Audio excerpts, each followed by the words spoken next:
London, in the middle of the 19th century, was a city of contrasts.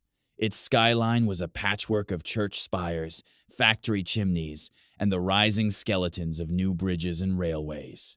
The city pulsed with energy, horse-drawn carriages rattled over cobblestones, street vendors shouted their wares, and the River Thames, broad and ancient, wound its way through the heart of it all. But beneath the surface, London was a city in trouble.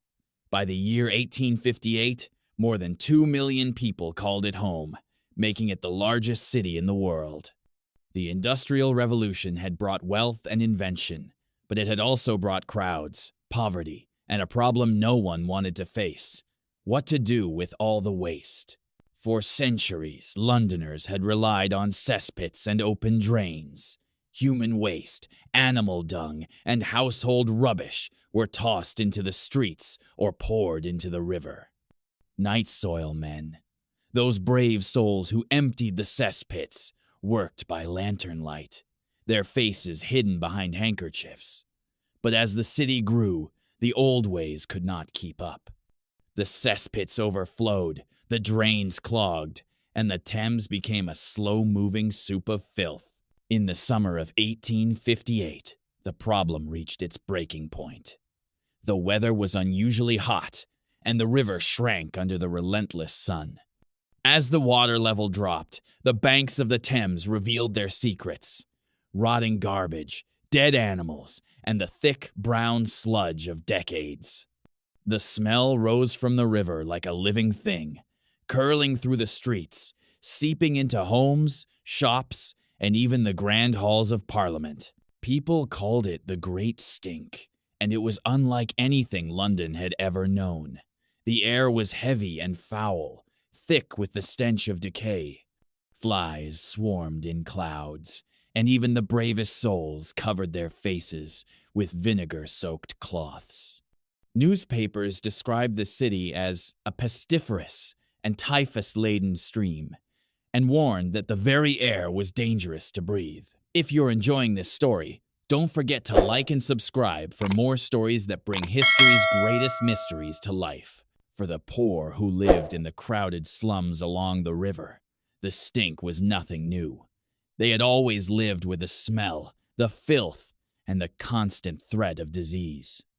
But now, the Great Stink has reached everyone. The wealthy in their townhouses, the merchants in their shops, the politicians in their chambers. No one could escape.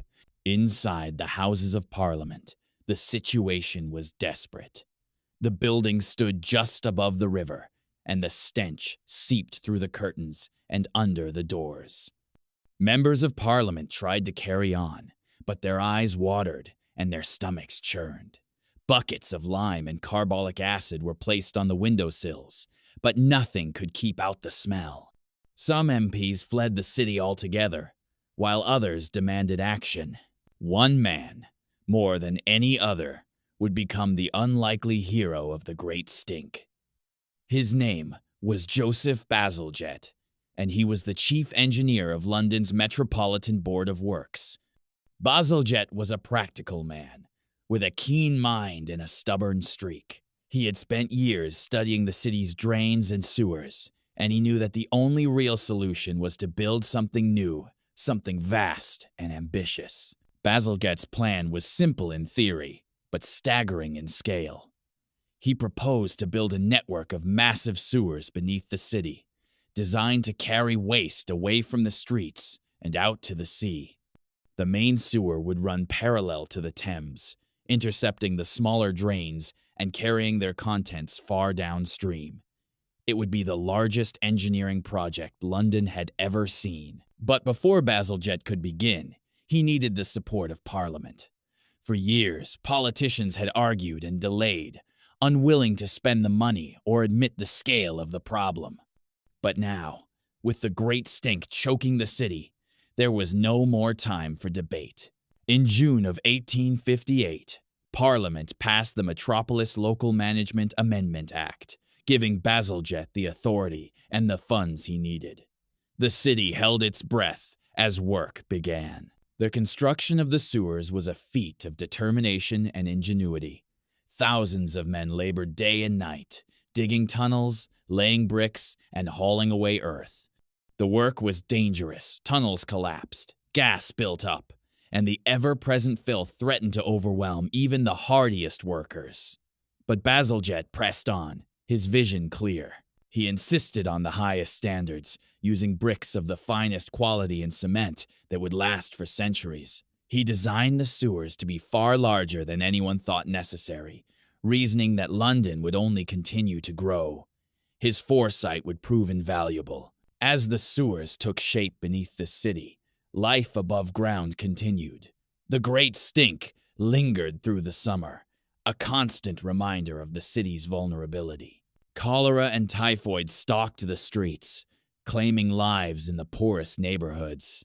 Doctors and scientists debated the causes of disease. Some believed it was the smell itself, the miasma, that brought sickness, while others suspected the water. One of those who saw the truth was Dr. John Snow, a quiet, determined physician. Years earlier, during the cholera outbreak of 1854, Snow had traced the source of the disease to a contaminated water pump in Soho. His work was not widely accepted at the time, but the Great Stink gave new weight to his theories. Slowly, the city began to understand that clean water and proper sanitation were not just luxuries, but necessities. By the early 1860s, Bazalgette's sewers were nearing completion. The main outfall sewer stretched for miles, its brick-lined tunnels large enough to drive a carriage through. Pumping stations, grand as palaces, lifted the waste from low-lying areas and sent it on its way. The final stretch carried the sewage far downstream, where it could be safely released.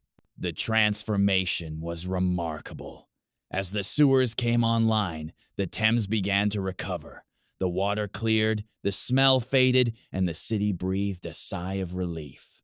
The risk of cholera and other diseases dropped dramatically. Londoners marveled at the change, and Bazalgette became a quiet hero. But the story of the Great Stink is not just about engineering and innovation. It is a story of people, of the men and women who lived and worked in the city, who endured the filth and the fear, and who dreamed of something better. There was Mary, a washerwoman in Lambeth, who rose before dawn each day to scrub clothes in water drawn from the river. She watched as the color of the Thames changed, as the smell faded, and as her children grew healthier. There was Tom, a knight, soil man, who traded his lantern and shovel for a job building the new sewers, proud to be part of something that would last. There were the children who played along the embankment, their laughter echoing over the water. They watched the great machines at work, the cranes and barges, the endless lines of bricks. They saw the city change before their eyes, and they dreamed of a future where the river would be clean and safe. And there was Bazalgette himself, standing on the banks of the Thames as the last section of sewer was completed. He was older now, his hair touched with gray, but his eyes still bright with purpose.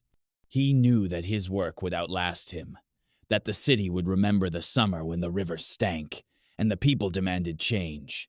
The Great Stink of 1858 was a turning point for London.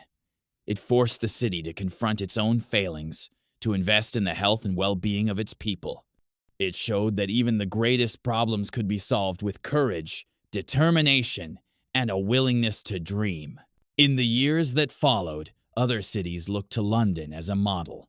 Paris, New York, and Berlin built their own sewers, inspired by Bazalgette's vision. The lessons of the Great Stink spread across the world, changing the way people lived and thought about their cities.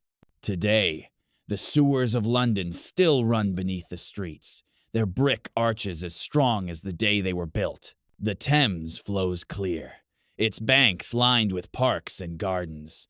The city has grown and changed, but the memory of the Great Stink remains a reminder of the power of necessity and the triumph of human ingenuity. So, the next time you walk along the river or see the sun glinting off the water, remember the summer when London stank and the people rose to meet the challenge.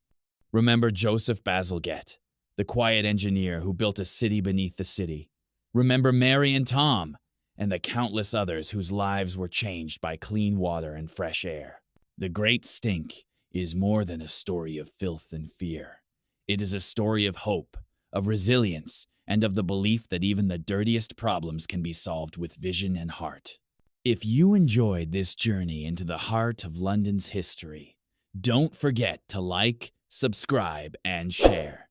There are more stories waiting to be told right here.